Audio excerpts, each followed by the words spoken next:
Good evening, everyone, and thank you for the opportunity to present this CCL seminar on what I'm sure you'll agree are very important and powerful concepts in life. You only need to chuck in the words to casual conversation. What are you ashamed of lately? Anything you feel guilty for? And you just feel the awkwardness and tension and emotional intensity rise in the air. And so, as Tony indicated, many researchers suggest that one or both of these, shame and guilt, are in fact the key problems in human experience and society. And just before I begin, I should just put in something. I've been carrying a bit of a cold in the last week or so, and I've just finished a 3-day intensive master's course where I've been talking for 5 hours a day. So we'll see how we go with my voice. I think it's going to last, but I'm feeling a bit scratchy, so just in case.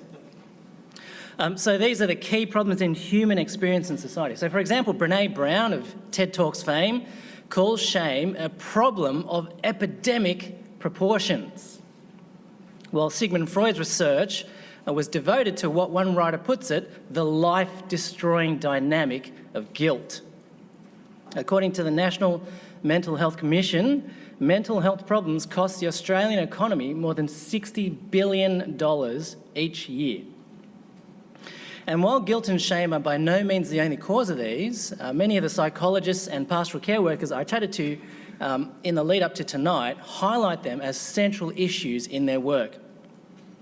So all this suggests that guilt and shame are pretty huge and persistent problems for us that we need to deal with, but unfortunately we also seem pretty far from any satisfying solutions. And given that, let me make a few initial statements on what I am and am not hoping to do tonight. So first, we're obviously not going to solve them completely. They're too massive and complex to be under any illusions about that. But what I think we can do that's valuable is clear some of the confusion that often surrounds them and their usage, and also examine how the Bible's teaching on guilt, shame, and I'm also going to suggest honour, have to get some use out of my PhD, gives a foundational framework not only to understand but even to live well with them.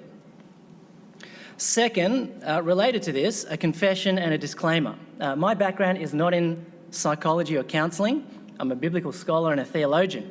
And if I can put it in a manner which I think works on so many levels for tonight, I'm neither a psychologist nor the son of a psychologist. Yeah, when you think of it, it's like Sigmund Freud, Prophet Amos merging into one. I think it's so beautiful. But it's important to say that I don't approach this topic with expertise in psychology. So there may well be some here who are much better acquainted with that field than I am. Why then am I giving this seminar, you may ask? Don't worry, I've asked myself that question same question several times in the lead up.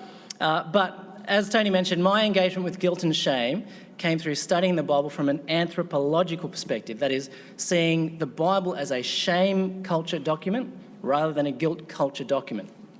And this arose out of my personal experience as a second-generation Asian, ethnically Chinese, but born and raised here in Australia. So affectionately known as an ABC, Australian-born Chinese, or a banana, yellow on the outside, white on the inside. But having one foot in each culture type, so to speak, I found this approach to biblical interpretation both fascinating and also really important to consider. So that basically means my focus on shame and guilt has been more on patterns of cultural behaviour than individual emotions. And that emphasis is going to come out tonight. But while the two disciplines are quite distinct in their foci and how they use the terms, in fact, sometimes it ends up with almost opposite meanings, they're still tightly connected together, and I hope we'll see that they can inform each other and hopefully us as well on the topic. And finally, third, we're going to try and cover a lot of ground tonight across a range of topics and disciplines, and I find it helpful when starting off on something like this to have an idea of where we're going to eventually end up. So if you wanted a one-sentence summary statement of where we're headed tonight, here it is, on the screen, hopefully. Here it is. We deal with shame and guilt by receiving, then reflecting and returning God's honour, and that is his love and faithfulness to us in Jesus. That's my basic answer to tonight's topic, and I've tried to be careful with each word in it. But to see why I chose this particular formulation, let's focus a little bit more first on the problems to do with shame and guilt that I think this will answer.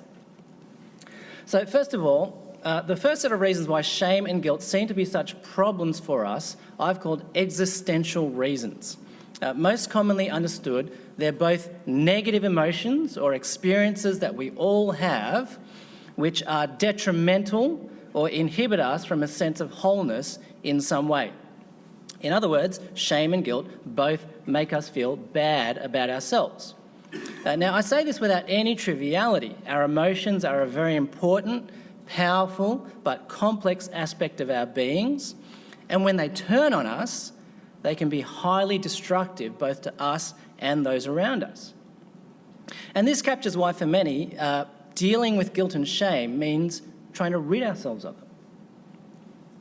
But things don't end there, because they're not just problems for us as individuals. Many analysts are suggesting our societal problems revolve around them as well.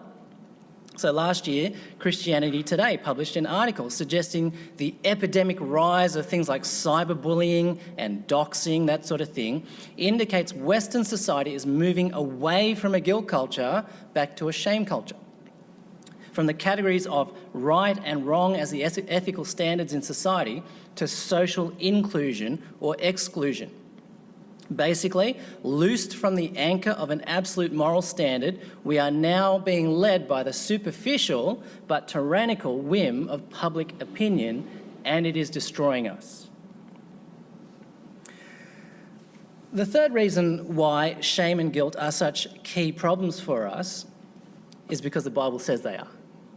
Romans 3:23 says, "For all have sinned and fallen short of the glory of God." And in many ways, those two barriers to relationship with God, sin or transgression and falling short of glory, failure, map pretty nicely onto the categories of guilt and shame. And again, in the lead up to tonight, I saw two Christian articles and posts that described shame and guilt very powerfully in this way. They're coming up on the screen there. So the first one said, sin produces in us two awful tumours, guilt and shame. And the second one, guilt and shame are the children of humanity. They cling tightly to our side. They will not easily be shooed away. To live outside of Eden is to be intimately acquainted with them. We know them well, far better than we wish. We would love to part with them, but they won't leave us alone. So for Christians, there's also theological problems to do with shame and guilt. And you do often hear Christians who know they're saved once and for all by the blood of Jesus, but who still struggle significantly with these things and the insecurity that they bring to their relationship with God. Now, the fourth set of reasons is a little different from the first three, but I think it's actually the most critical if we want to deal with them well. And that is terminological reasons. Not terminator reasons, terminological reasons.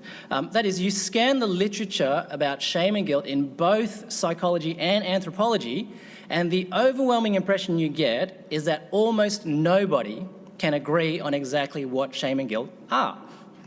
And the result is that the discussion of them is thoroughly inconsistent and sometimes downright confusing.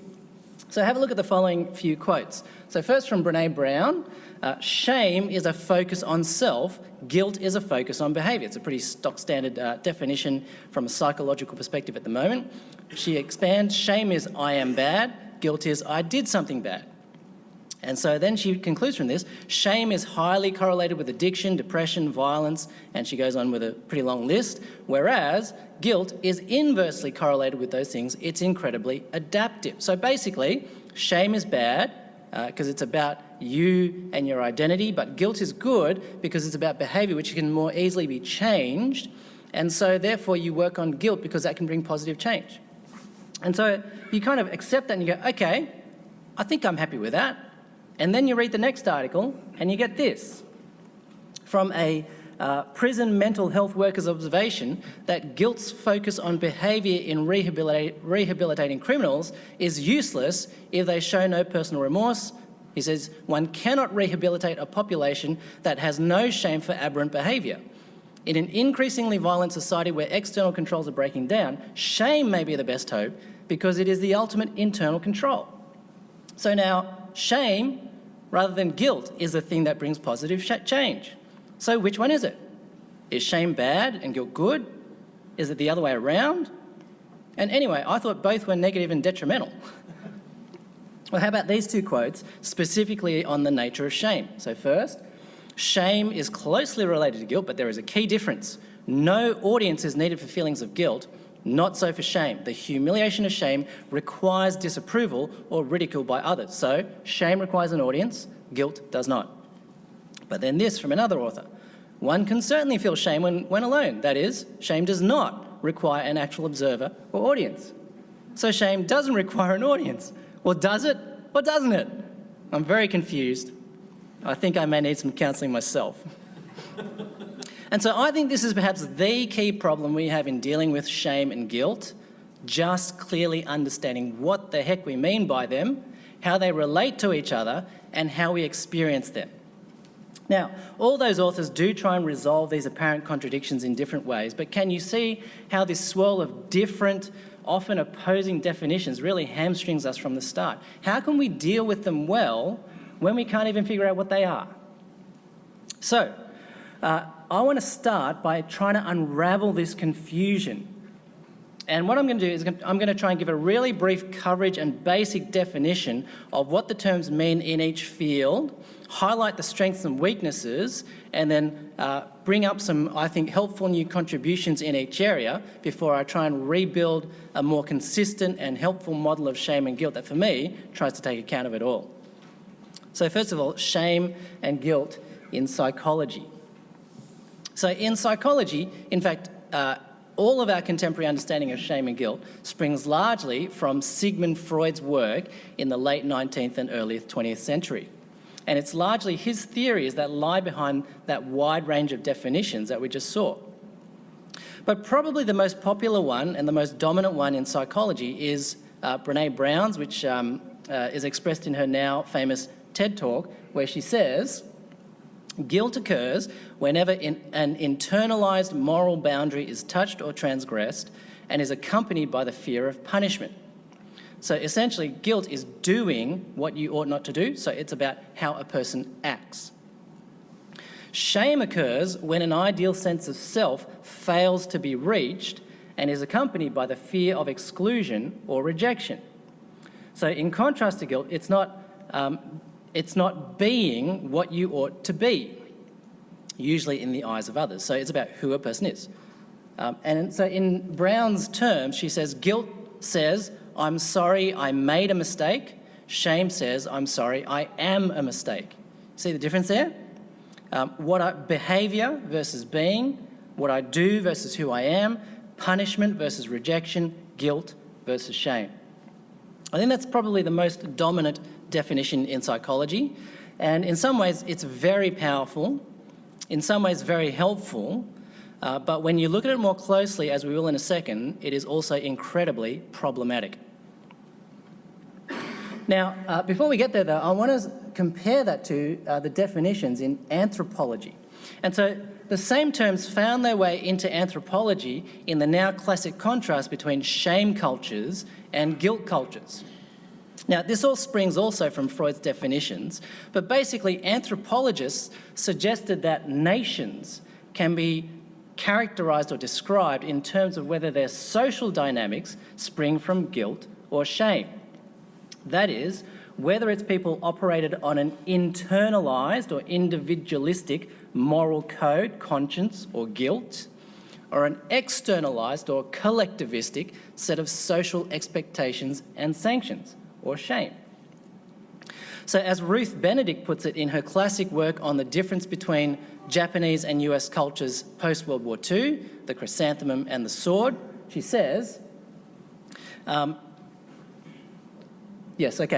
true guilt cultures rely on an internalised or individual conviction of sin, whereas a shame culture relies on external sanctions for good behaviour. And she says shame is a reaction to other people's criticism. So to give you a feel for what this looks like in practice, I've got a table summarising the differences between guilt cultures and shame cultures, which I've adapted from an article off the net. And so you'll see there that in a guilt culture, you've got this situation where something may or may not have happened. Now, in a guilt culture, if I believe I didn't do it and other people believe I didn't do it, no problems. If I believe I didn't do it and other people believe I did do it, then I protest my innocence and fight the accusation. If I believe I did it and other people believe I didn't, I still feel guilty even if I get away with it. And if I believe I did it and other people believe I did it, well, then I'm guilty and punished. Flip that over to a shame culture, and now the same thing. If I believe I didn't do it, but other people believe I didn't do it, no problems. If I believe I didn't do it, but other people believe I did, then regardless of what I think, I am shamed and dishonoured by their belief. If I believe I did it, but no one else believes I did, then no one knows, so I'm not shamed. No problems there. But if I believe I did it and other people believe I did as well, then I am shamed and dishonoured again.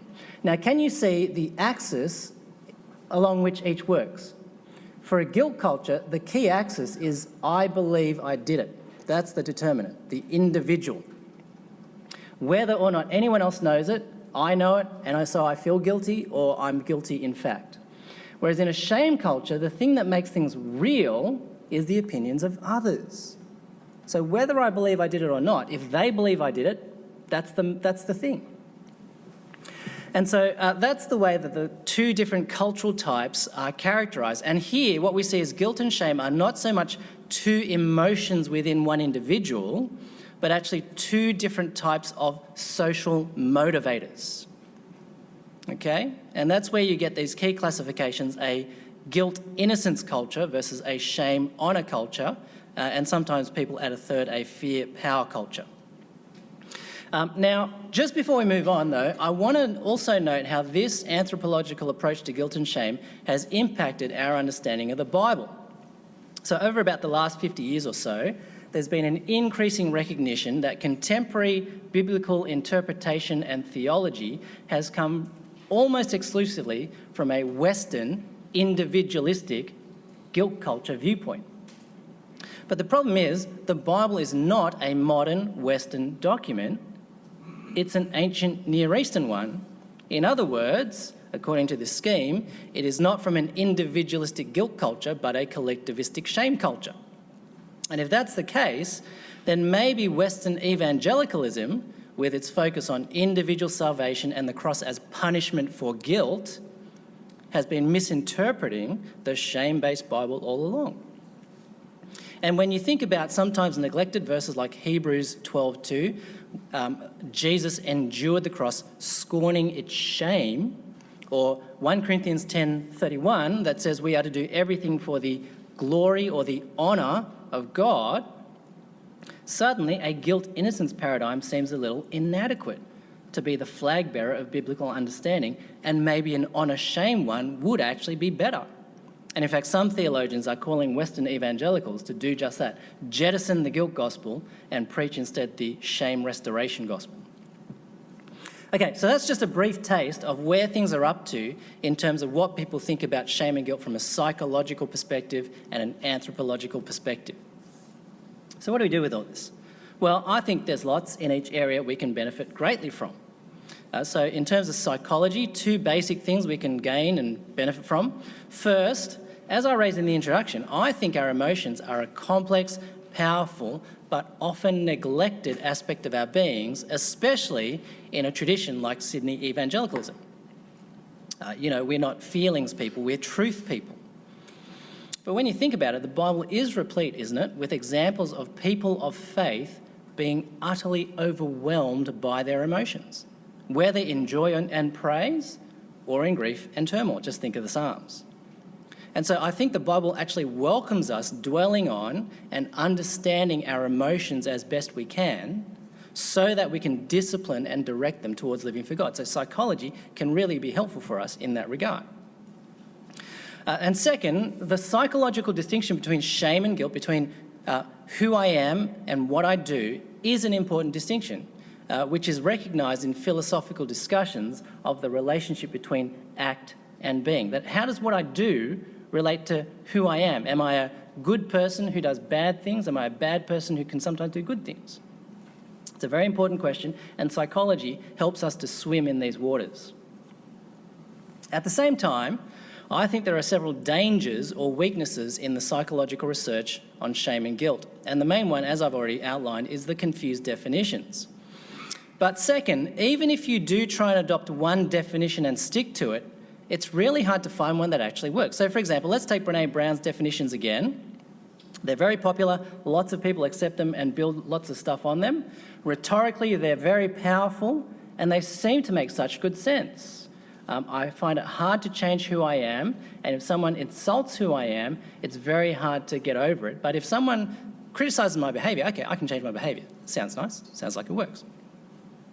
But actually her research has come under serious fire for being basically a modified form of self-esteemism, as well as having huge logical gaps.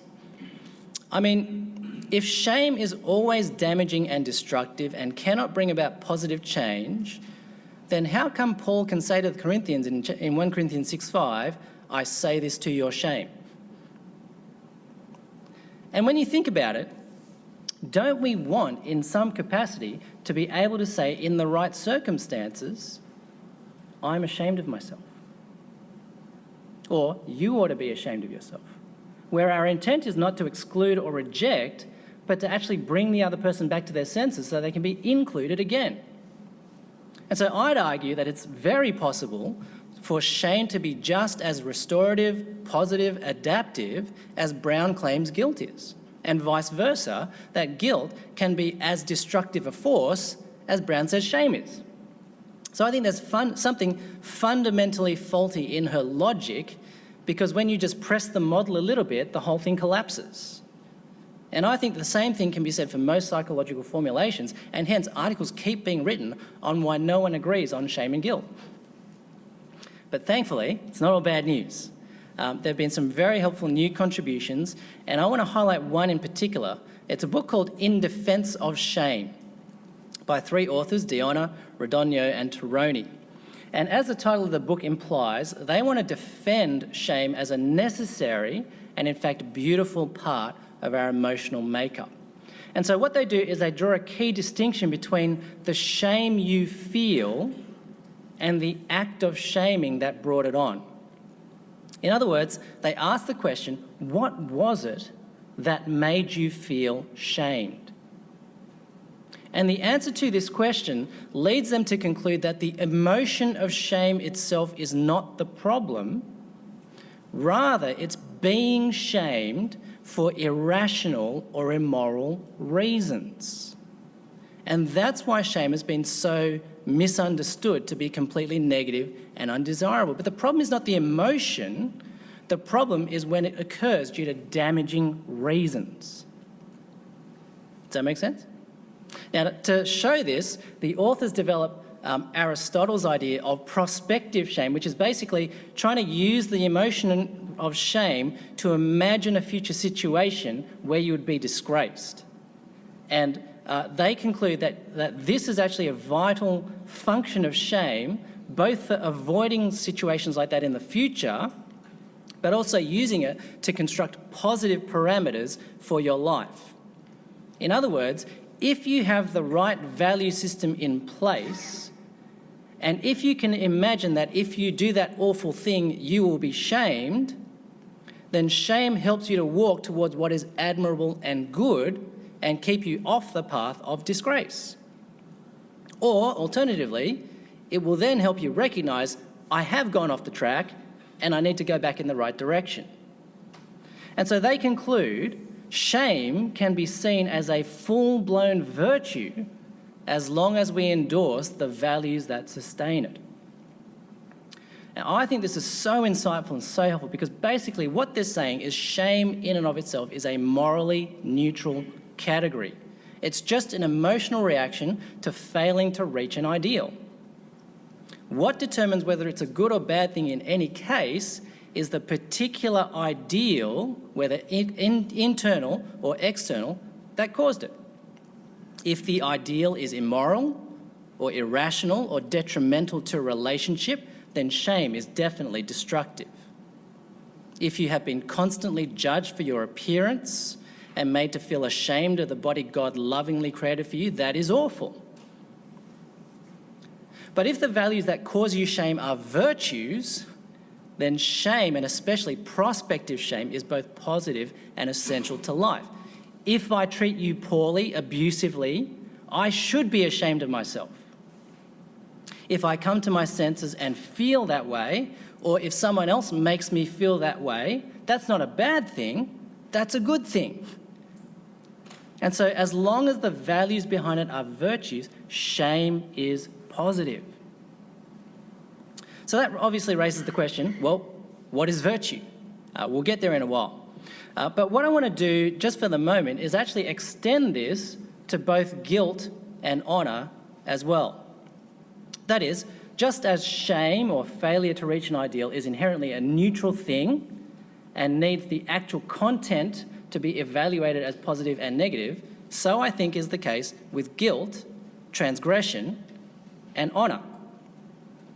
That is, whether feeling guilty is good or bad also depends completely on whether what you feel guilty for is legitimate or not. And likewise, living by honour can either be a good thing or a bad thing depending on what you think makes up honour. The concepts themselves are all quite neutral. The emotional reactions are all quite neutral. They need filling, all of them, by particular values in each context to determine how to assess them as positive or negative, as beneficial or harmful. Does that make sense? I find that so helpful and so clarifying in reading a lot of the literature, because I think the problem is so many people have already invested the terms with negative connotations and then use them from that point. But I think these guys have demonstrated that how flawed that is as a model. Okay, so that's psychology. How about anthropology? So first, I think one of the main benefits of research into shame and guilt cultures have shown how important the concept of honour is for people groups across the world, including in the biblical world. Second, related to this, I think the emphasis on social sanctions in these cultures highlights the emphasis that many cultures worldwide have on relationships, and in particular, right patterns of relationship, which the Bible also shares. After all, that's one of the main ways even we Sydney evangelicals talk about salvation, isn't it? Having a right relationship with God. And so honour shame culture studies might actually help inform us individualists what right relationship with another person actually means and looks like. And third, honour shame studies can help us better understand and so hopefully enable us to better and more humbly engage with people from cultures that are very different to our own. And in practice, I know many missionaries have found this strand of study very helpful for cross-cultural ministry. Finally, if the Bible was written in an ancient shame culture, then the cross-cultural studies obviously benefit our biblical engagement and interpretation as well. So that's, I think, the main benefits of anthropological study of the Bible. Unfortunately, however, like in psychology, there are also deep problems in the anthropological study of shame and guilt. In fact, deep is an understatement. I think a more accurate word would be catastrophic. In his book on shame in ancient Greek writing, Douglas Cairns basically torpedoes the entire shame culture, guilt culture divide by pointing out the simple fact that it doesn't work either in definition or practice. And to do this, he analyses Ruth Benedict's foundational Chrysanthemum and the Sword, which really set this whole distinction off and running, and starts with a basic definition. Okay, true shame culture, so the Japan, non-West cultures, rely on external sanctions for good behaviour, not as true guilt cultures do, on an internalised conviction of sin, like the US, the West. Shame is a reaction to other people's criticism. And then Cairns just basically reads through Benedict's book and shows how at every point it is not only self-contradictory, it also demonstrates the exact reverse of what it's meant to. Because as Benedict tries to outline the vast contrast between Japanese and US culture, she actually demonstrates, and I quote from Cairns, how both acute concern for the opinions of one's fellows and the capacity to act on the basis of internalised standards are instilled by Japan's emphasis on honour, status and reciprocal obligation. In other words, the Japanese Benedict studied, like pretty much every human across the globe and throughout history, were not just driven by external social sanctions, but at the same time by internal, private, moral convictions. And when I think about my experience growing up with Chinese parents, I think he's exactly right. And so, yes, I think there was a sense in which we, more than your usual Aussie kid, were expected to conform to familial and social norms. Yep, external social sanctions. Very happy with that. But of course, the hope and goal of my parents was that we would imbibe their ethical framework as well, so that they became internalised and self-motivated. In other words, we developed a conscience. But see, that's a guilt culture thing, not a shame culture thing. And in any case you had any doubts remaining, Cairns points out one more killer blow to the whole shame culture, guilt culture divide by pointing out that after her analysis, Benedict herself had to conclude that Japanese society was not a true shame culture, but a shame culture with an admixture of guilt. In other words, the very work intended to show how vastly different a shame culture is from a guilt culture actually ended up concluding a shame culture is pretty much a guilt culture as well. In other words, like in psychology, the polarised distinction between shame and guilt culture sounds great in theory, but in practice, it's virtually useless. So I love Cairns' summary on this. He says, once you boil it down and actually think about what they're saying, he says, the most you can say about the difference between shame and guilt in both psychology and anthropology is a slight shift in emphasis from, I should not have done that, shame, to, I should not have done that, guilt. That's pretty much it. It's hardly a massive divide that we cannot breach or anything like that. Okay, so I think that's where things are up to with anthropology. But again, despite the deep flaws in anthropology, it has raised some helpful new insights, and there have been some really promising new steps forward. Let me just highlight two quickly. First, I think newer studies on so-called honour cultures have highlighted the importance of what's called the PCR, or the Public Court of Reputation. Basically, people have realised that what is honoured in different cultures is so varied, you can't just plonk an assumed term honour on it and think you know what it means. You've got to figure out, what does honour mean to these people in this context? Because for some people, killing is the ultimate form of honour, whereas for other people, it is the last thing you would ever associate with honour. And so there are these vast differences, which means in any situation, you've got to figure out, what does honour mean for them? And the way you do this is that there is an elite group in the culture who basically get to determine what honour is for that group and who gets it. But the thing is, there's actually usually a whole stack of these PCRs, these public courts of reputation in a society, and they're all competing to have their view of honour at the top of the pile. So, for example, in a Roman city in ancient times, you would have the Epicureans and the Stoics arguing about who really had the best way to live, and then you get the Christians in there as well, and they're all competing with each other to try and get their view of honour dominant and determinative for society. Now, I hope you can already see how applicable this might be, not only to those so-called honour cultures, but also to our so-called guilt culture as well.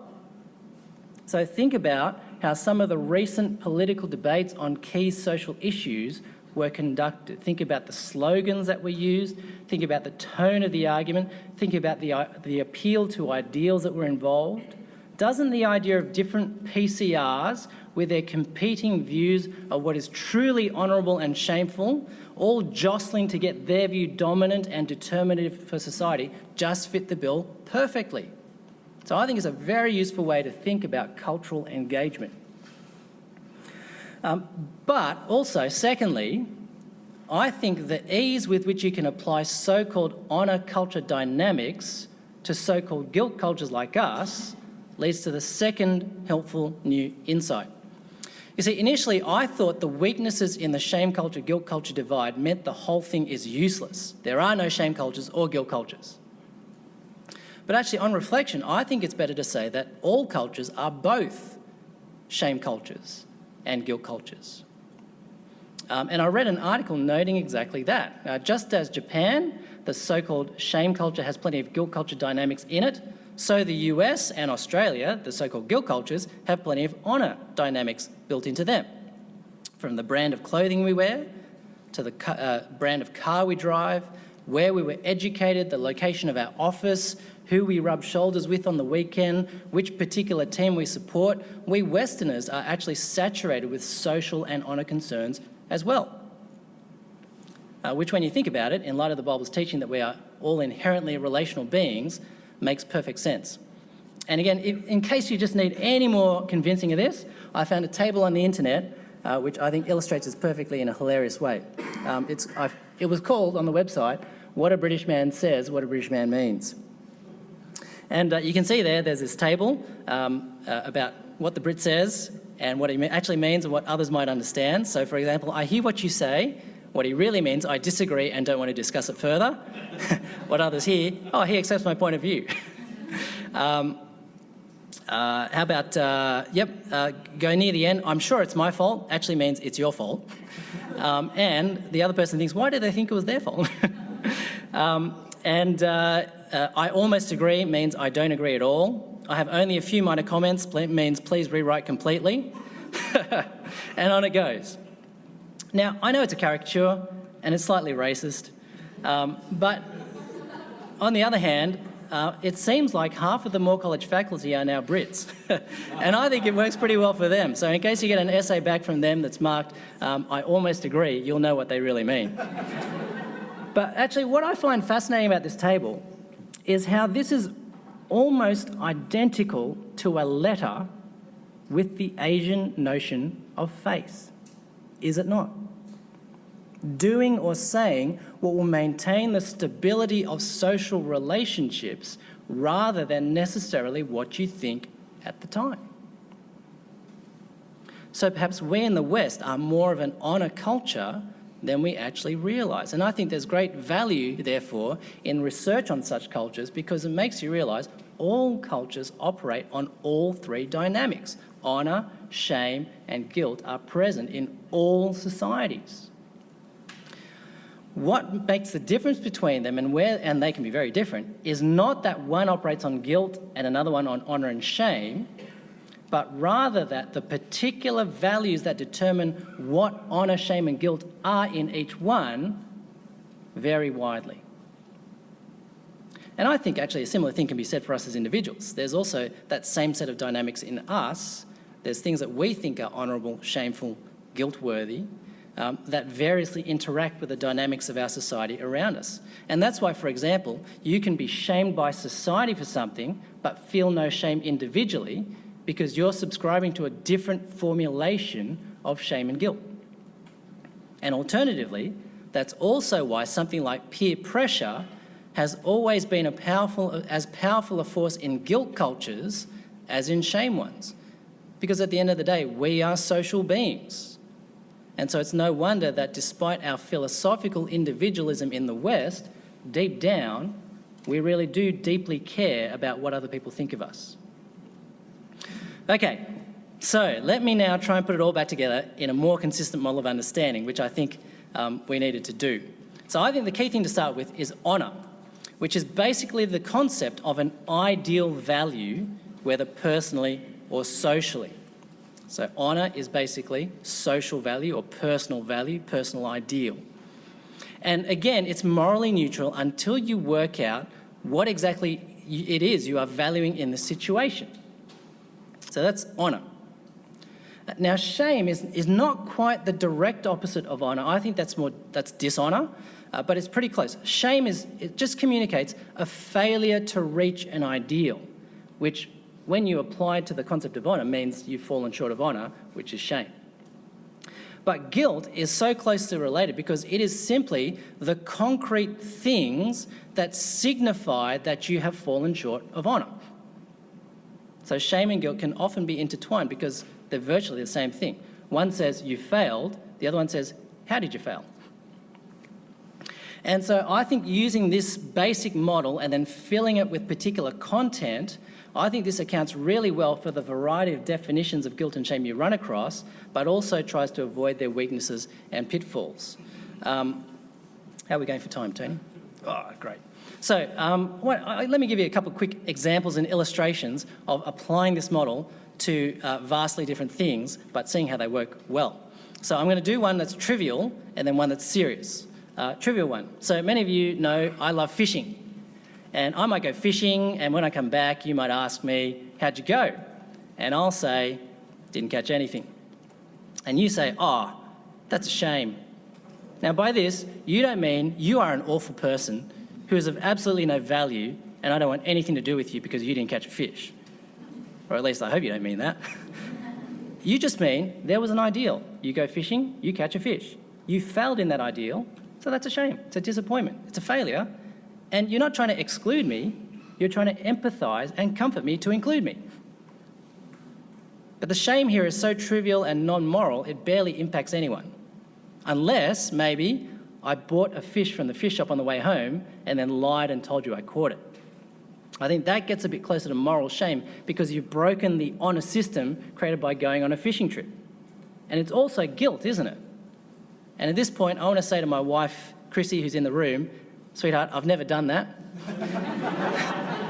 All the fish I've ever brought home, I have caught. Okay, so that's the trivial example, but you see how the concepts actually just work together and just mesh, I think, quite nicely. There is honour, catch a fish, you fail, that's a shame. Done. Now for the other extreme, take honour killings in certain cultures. And again, for some, this is one of the paradigmatic and negative examples of an honour culture as opposed to a guilt culture. But when you take into account that actually the ethical standards in those cultures are very, very highly developed, but they're just developed along different lines, I think it's much more accurate to say that in this cultural system, it is not only shameful to dishonour your parents, so that you have failed in the ideal of what a child should do, it is morally wrong. So wrong that it is a severely punishable offence. So you see how shame and guilt with punishment so easily slide into each other. Now, we might disagree vehemently with the practice, and I hope you do, but it's not because they're one culture type, shame, and we're another culture type, guilt. It's because the honour value that generates that morality differs from the honour values that generate ours.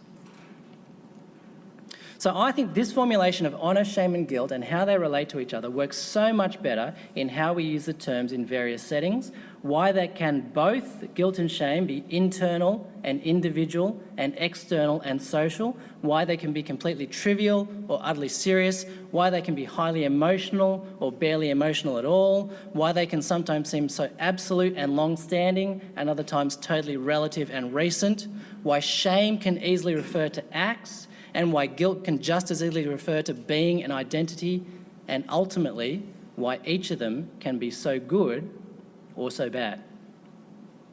The shape is consistent across all situations: ideal, failure, concrete expression of failure. What determines their impact on us and whether they help or harm us is the specific content and values that make them up in each context and how they impinge on us. All right, so that was a very long lead up to get to the Bible, but I hope you see why I felt it was necessary just to get us on the same page in talking about it. So what I want to do now is turn to the Bible and see the value system, honour, shame and guilt, that the ultimate public court of reputation, God himself, should be dominant and determinative for us, his people. Now, due to time, I'm going to skate over the survey of the Bible's honour, shame and guilt vocabulary and the themes in salvation history. For those of you who are interested in stuff like that, I did that survey in my PhD, which is available in the library. You will have to wade through a little bit of Hebrew, but even if you don't have Hebrew, I think there's enough there that you get the idea. But basically, the biblical terms for honour, shame and guilt cover pretty much a similar range of meaning to what I've outlined already. You can have good honour, You can have bad, false honour. You can have trivial honourings. You can have non-moral shame. You can have shame that is just failure to do something. And so one of the shame words that's used is they waited to the point of shame, but he didn't come down the stairs. And it's not they waited to the point of feeling really bad about themselves. It's not they waited to the point of social disgrace. It's just they waited a long time, he failed to descend, that's a shame. Does that make sense? So the Bible can use shame in that same neutral moral category.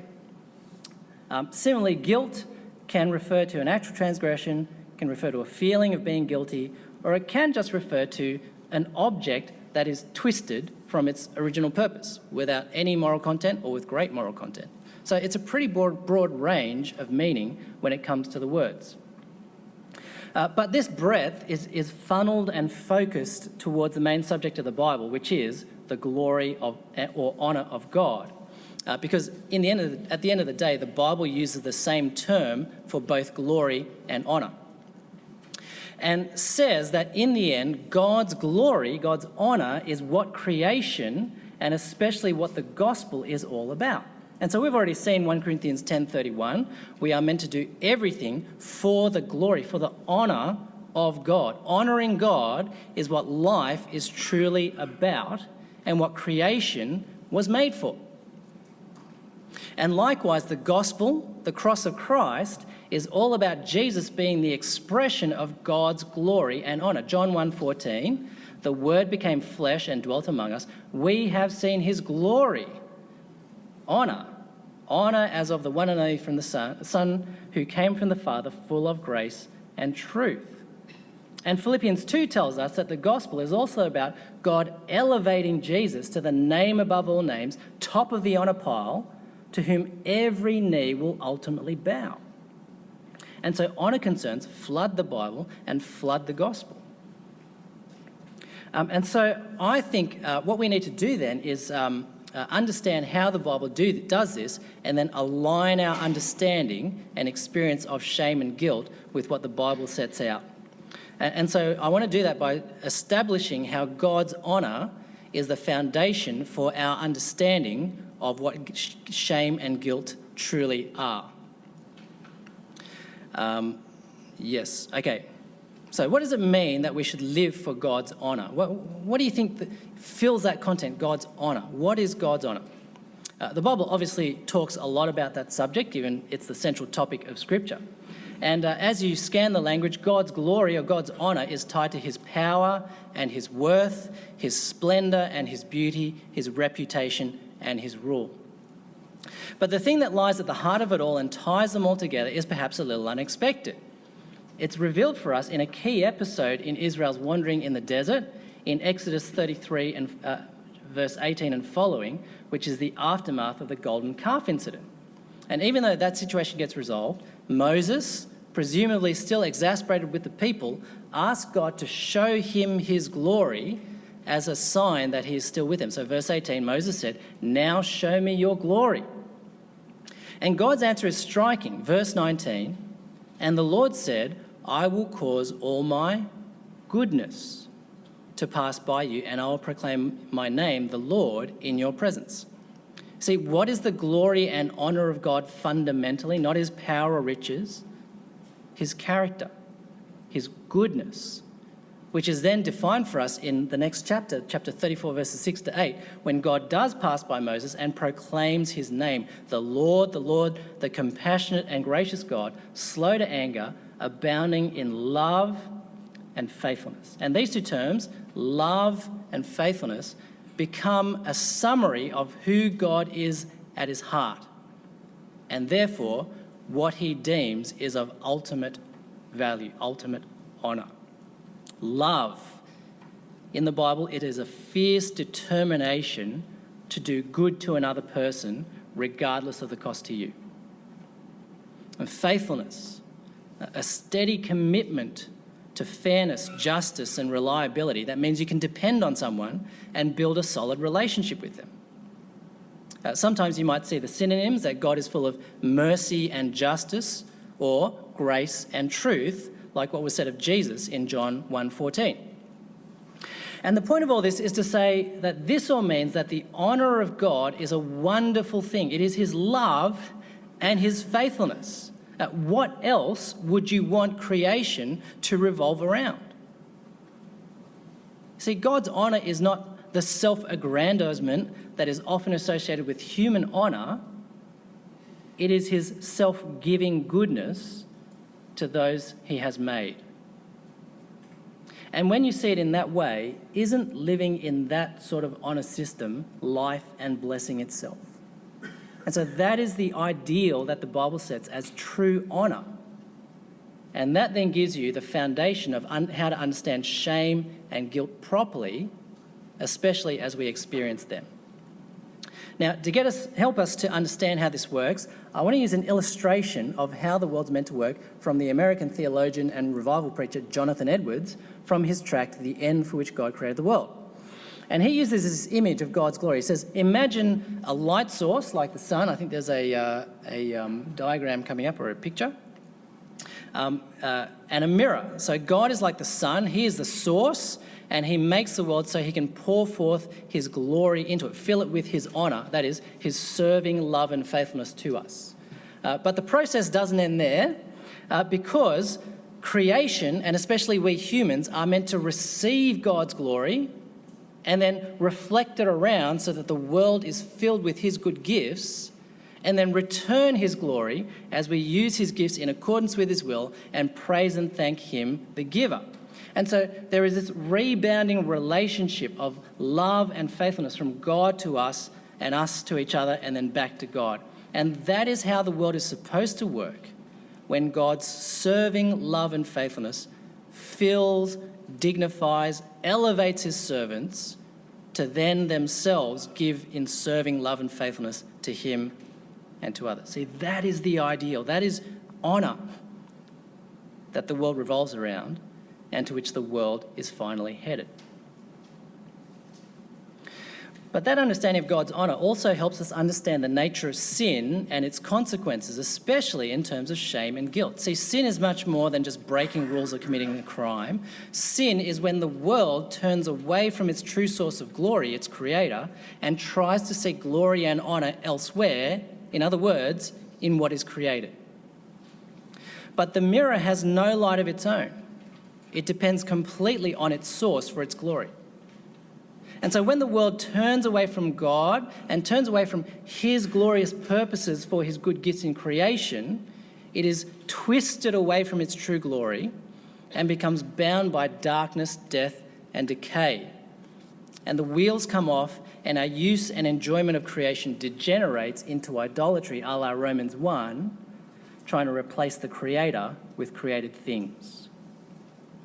And when you see it this way, you understand why shame and guilt in the Bible are so tightly related to sin. Because turning our hearts away from God has ruptured the relationship of true honour around which the world revolves and which gives it life. We have utterly failed to reflect and return God's love and faithfulness as we should. That is our true shame. That is our true failure.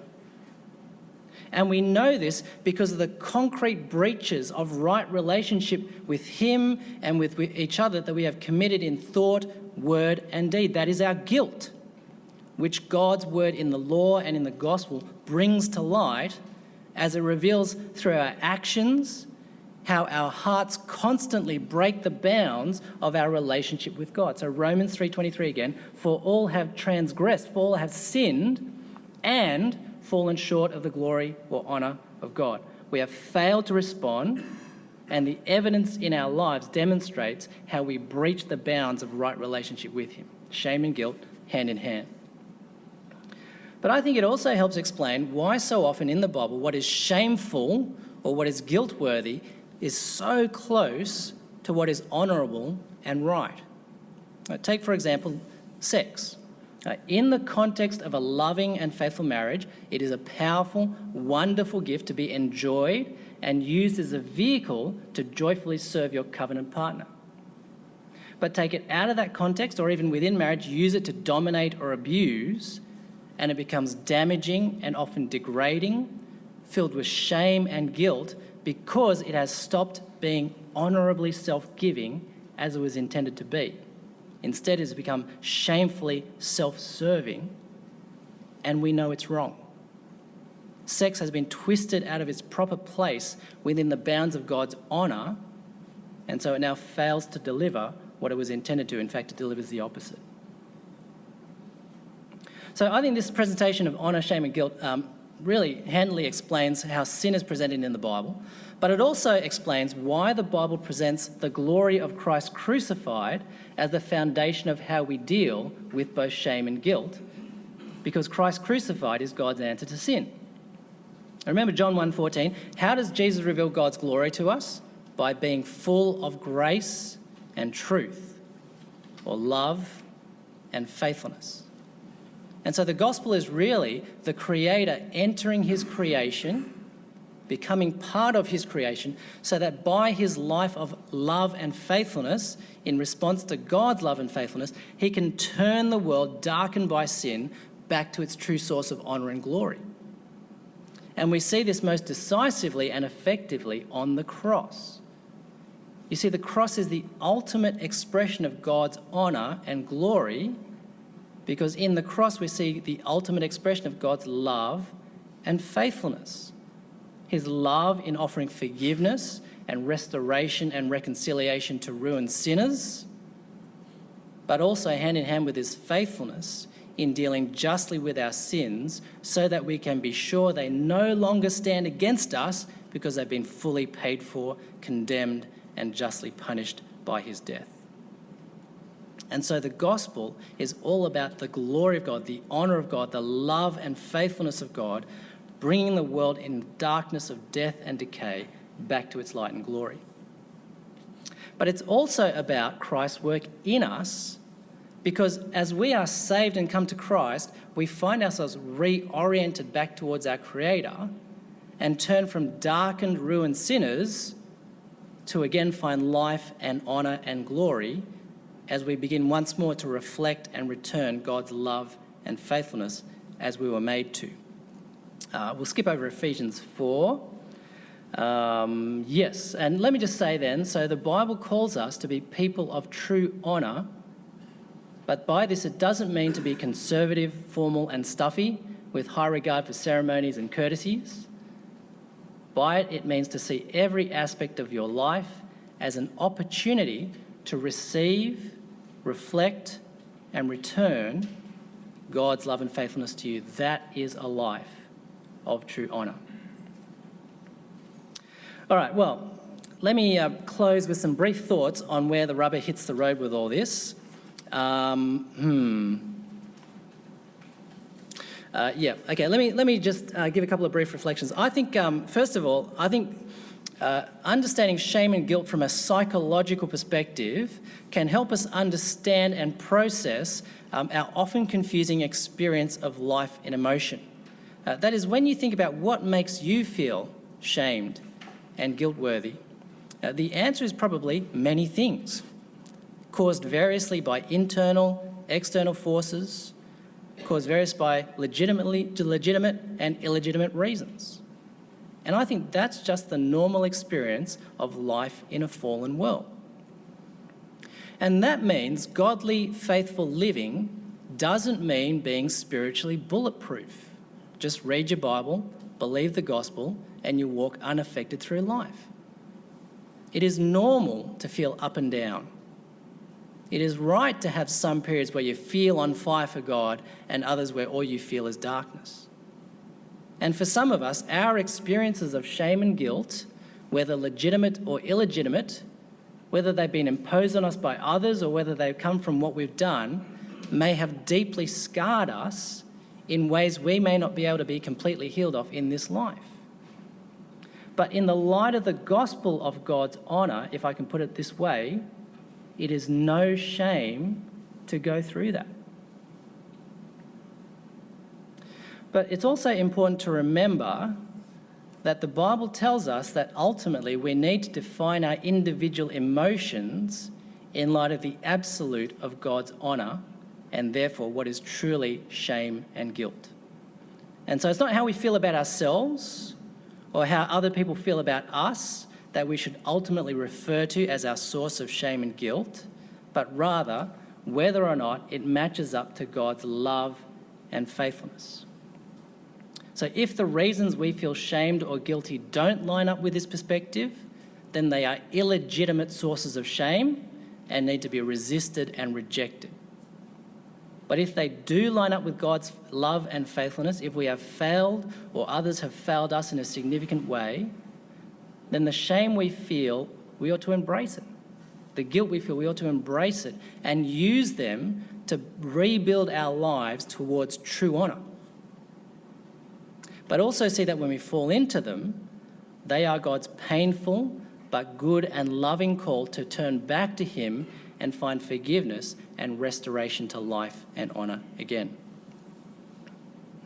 Secondly, I think the focus on anthropological study on guilt and shame reminds us of the biblical truth that true life for everybody, including us in a Western culture, is found in relationship. We need each other to really know and be who we are. Most of all, we need God, but we also need those around us. And that is why in the New Testament, church that is gathering together with our brothers and sisters in love and service is the central aspect of the saved life in the New Testament. Because it's when we're together that we have the opportunity to reflect God's love and faithfulness to others, which, remember, is one of the main reasons for our existence. And I think it's in church, when we gather together as God's people, that the complexities of our various personalities and our gifts, our various individual strengths and weaknesses and our individual seasons become opportunities to both receive and express the goodness of God. I remember reading a fantastic article in the briefing years ago by Mark Badley on the experience of having depression in church. And for him, it was a reminder of the need that we have to both serve and give, but also, in turn, be the opportunity for others to serve in our own time of need. And that's really true biblical fellowship, isn't it? Galatians 6:2, carry each other's burdens, and in this way you will fulfill the law of Christ.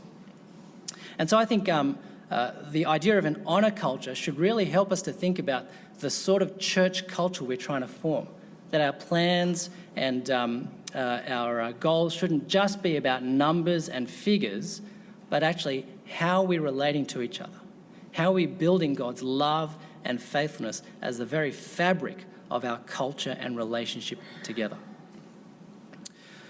All right, well, I think we better wrap up there. I think there's much more to say on the topic, but let me wrap up. I think, let me finish with 1 Corinthians 4, 3-5. I love this passage in light of the study I've done on shame and guilt. In 1 Corinthians 4, 3-5, in light of the Corinthians' stinging criticism of his ministry and apparent failure to win converts, Paul makes a beautiful statement in response that, for me, captures the heart of how we deal with guilt and shame. It cuts across both of them, individually and culturally, and drives us to the heart of the gospel. He says this, 1 Corinthians 4, is that there, Karina? Okay, we can look it up. 1 Corinthians 4, 3-5. Paul says, I care very little if I am judged by you or by any human court. Indeed, I do not even judge myself. My conscience is clear, but that does not make me innocent. Instead, it is the Lord who judges. He will bring to light what is hidden in darkness and expose the motives of the heart, and at that time, each will receive their praise from God. See what Paul says? I don't care if I'm judged by you. So externally, I don't care if you shame me. But I don't even judge myself. So it's not my conscience that's the main directive. No, it is God who judges me. It is his public court of reputation, his honour, that matters in the end. And so our goal is not to receive praise from ourselves or from others, but ultimately, verse 5, at that time, each will receive their praise from God. So this is how I think we deal with shame and guilt. We've got to work hard, and it is hard work, isn't it? Not to use the standards of others or even our own self-generated ones as the measure of our value and worth or the measure of our failure. And I think for some of us, that may mean honestly and acknowledging that we have been subscribing to false standards of honour for much of our lives. Or alternatively, it may mean that we have to confront our true failures and crimes before God as we realise what we've done. But it also says that we're to cherish and elevate and hold as precious above everything else in life, being honoured not by others, not even by ourselves, but ultimately only by God, seeing Him as our true source of glory and honour. And having that assurance that He will honour us and praise us at the final day. Not because of our own glory or perfection because we deserve it, but simply because we are objects of His honour. He has poured His love and faithfulness into ruined, broken sinners and forgiven and restored them through the Christ whose honour was to lay down His life for us. So at the end of the day, we deal with shame and guilt by having a true view of honour, that is God's love and faithfulness for us, which we then turn and cling to ourselves, no matter what our feelings or what anyone else tells us, and then we turn and help our brothers and sisters to do the same. Thank you very much. So the question is, I'll repeat the question each time for the live stream and for the tape as well. In preaching, in the communication of the concepts of honour and shame, how should the preacher approach these things, Dan? Are there ways in which you can use these categories poorly or well? You want to comment on how it relates to preaching? Yep. Thanks, Gav. Thanks for the question. I think, yes, there are two ways that I think about how we can use it. One is in the actual content of what we say, but the other one is actually thinking about what we're doing in our preaching and just general teaching of the Bible. So let me address the first one, and that is in our content, in what we actually say. I think the studies on honour culture can really helpfully highlight the importance of, first of all, relationships, which we sometimes miss when we preach the text because we're so focused on, do you individually trust in Jesus? And so we can use it to actually alert ourselves and our congregation to just the vast amount of stuff about our relationships with each other and how we actually need to express our personal faith in love. And so I think that's one way it can be very helpful. A second way it can be very helpful in content is that we... hang on a second, I just lost my train of thought. I had something really fantastically insightful, and it's just gone. Okay, let me move to the second question, and I'll see if I remember the first point. In terms of a more meta question, I found this so helpful in shaping my preaching and teaching of the Bible because it's enabled me to see what do I think I'm trying to achieve with this. And what is my goal in standing up here for the next, depending on how long you preach for, 20 to 40 minutes, gas bagging away, sit down, what do I want to have happened? And for me, it used to be, I want to have explained the text really clearly. But I actually think, while that's necessary, that's not what our aim as preachers and teachers should be. That is, our aim as preachers and teachers should be the aim of creation. And that is, that the people who hear us and hear the word that we are speaking to them receive, reflect, and return the love and faithfulness of God. And so in your preaching and teaching, that's what you're trying to communicate to people. How do you see through this word, and in our experience springing off it, the goodness of God that He's imparting to you? How do you see the challenge to then be filled with that goodness and reflect it to others? How do you see the call for you to give your life in thanks and praise to God through this text? If you can do that through the text, I think you are being faithful to it. Now, you need to be sensitive to the particular way that text does it so that every sermon doesn't sound the same. But I think that's the rationale behind what you're doing in preaching, and that comes from studies of honour cultures. Terrific. Other questions? So the question is, if in Dan's summary, honour is the ideal, shame is falling short of it, and guilt is the act that demonstrates that falling short. Could you just illustrate that distinction for us, perhaps? Sure. Yes, thank you. It would be nice if we could actually find an example of this rather than have it as an abstract model that when you push it, it collapses. I do have an example, thankfully. So think about, in recent times, the successful prosecution of Christian bakers who have been sued for or for refusing to bake a cake with a certain logo or slogan on it, which they felt was contrary to their convictions. And you think about, how did this happen? How can you get prosecuted for saying, no, I don't think I want to bake your cake? And then think about how 10 years ago, the same court case probably would have been thrown out. So how is it that now you can actually successfully ruin someone's life through this? What has happened is there is a previous honour culture where a certain view of relationships was held as ideal, and the opposite view of relationships was seen as a failure, a shameful failure.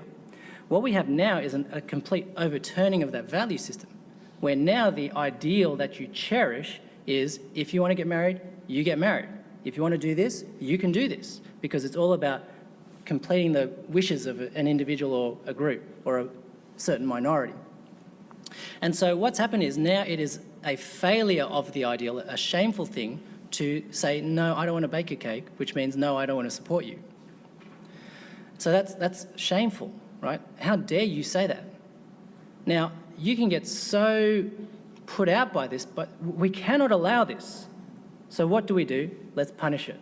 So we form a law now that if you do this, you refuse to do it, you will bear a penalty. So you can see how honour has formed shame, which is morphed into guilt. How do I know that you are a dishonourable person? Because you have failed in this activity to match the ideal that I want you to match. Now I can punish you for it. Does that make sense? So see how easily honour, shame, and then guilt come into it. The question is the modern distinction, evangelical distinction between seeing the Bible as guilt or shame, is it reflective of that much older way of viewing the atonement?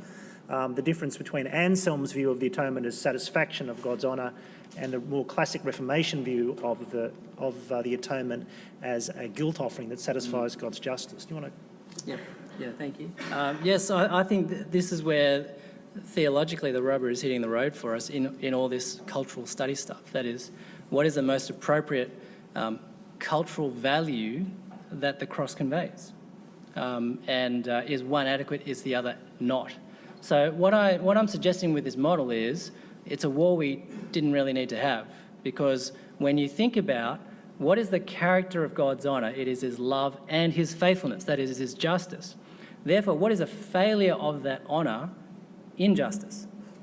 And so when you see in the Bible shame language, it is so often tightly intertwined with breaking of the covenant that it's, which one are you punishing? Or which one are you kind of going on? Are you saying you're shameful for this, for being this way, or are you saying you're punishable for what you did? It's both.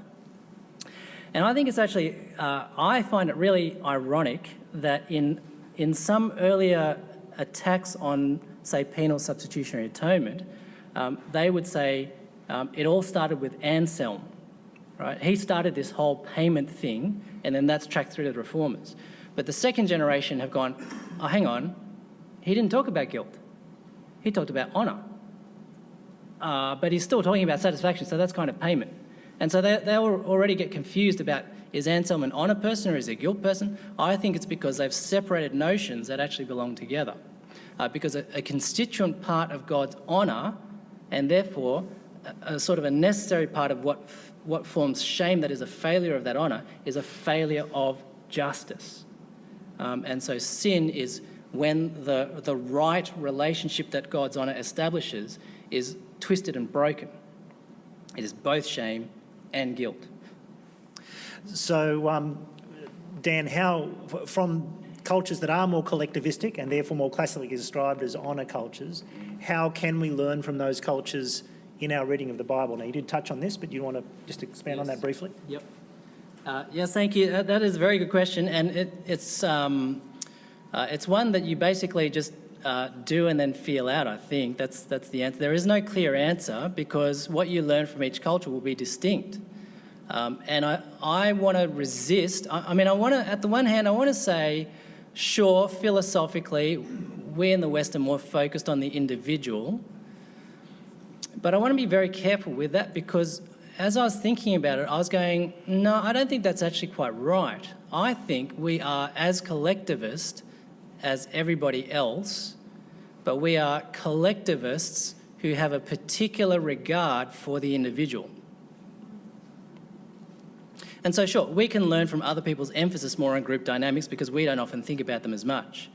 But I referred to that Christianity Today article on doxing and internet bullying and that sort of stuff as apparently indicative of a move back towards shame culture. But I actually think, nah, when you press it, it collapses. So what they're saying is bullying is happening, it's really detrimental, and that indicates we're now a shame culture online. And I think, okay, back in the 80s when I was in primary school, bullying happened. It just didn't happen on computers, it happened in person. But it still happened. There were bullies, there were nerds, there were groups in the playground, they all interacted, and you knew which group you belonged to. That's an honour culture, right in the middle of guilt heartland. And so we are collectivist, but I think because of the Reformation and then distorted through the Enlightenment, we have become a collectivist culture who focus on individuals because originally we care for each person under God and then we think each person is their own individual thing. And so that's what we are. That's what is classified as an individualistic culture. But it's interesting that as we're letting go of the Bible and its view of the individual person and their dignity, that is why people think we're moving back to a collectivistic culture. But I don't think that's quite right. Anyway. Thank you so much, Dan. Our time is basically up, but I want to reserve the chairman's right to get to ask the last question. You thought you were out of here. I just want to ask you one more. Would it be right to say that, talking about the place that guilt and shame have in our everyday lives, that just as C.S. Lewis called the pain we experience God's megaphone to us, can guilt and shame, how can they be positive experiences for us? In a sense, God's speaking to us about our lives. Yes. Yes, thank you, Tony. And I think that's a very, very helpful place to leave it. I think, again, we have to be very careful to think carefully about what are the values that are causing these things in us. Are they truly God's values that are calling us to repentance, rebuking us for right breaches of love and faithfulness? If so, then that is a remarkably positive thing. Why? Because undergirding them all is the assurance of God's prior love and faithfulness in the cross, his grace and mercy, that no matter what we've done, no matter how far we've fallen, no matter how despicable we've become, there is always grace and forgiveness. That is a stable platform on which to deal with these things honestly and openly and helpfully. But if we lack that basis, then they become terrible oppressors. Or if we bring them in from other sources, illegitimate sources, then the gospel doesn't seem to deal with it because the gospel's dealing with our true shame and guilt, but we're actually accepting false shame and guilt from elsewhere. And so that's why I think often these things can cling to us. But I also think that's how we can actually, use them as God's megaphone to say, hang on, are we going in the wrong direction that will lead us to the situation of true disgrace? And is God saying, stop before you go any further? It hurts because the end point hurts even more. Get back on the right track. Thanks so much, Dan. Let's just thank Dan again.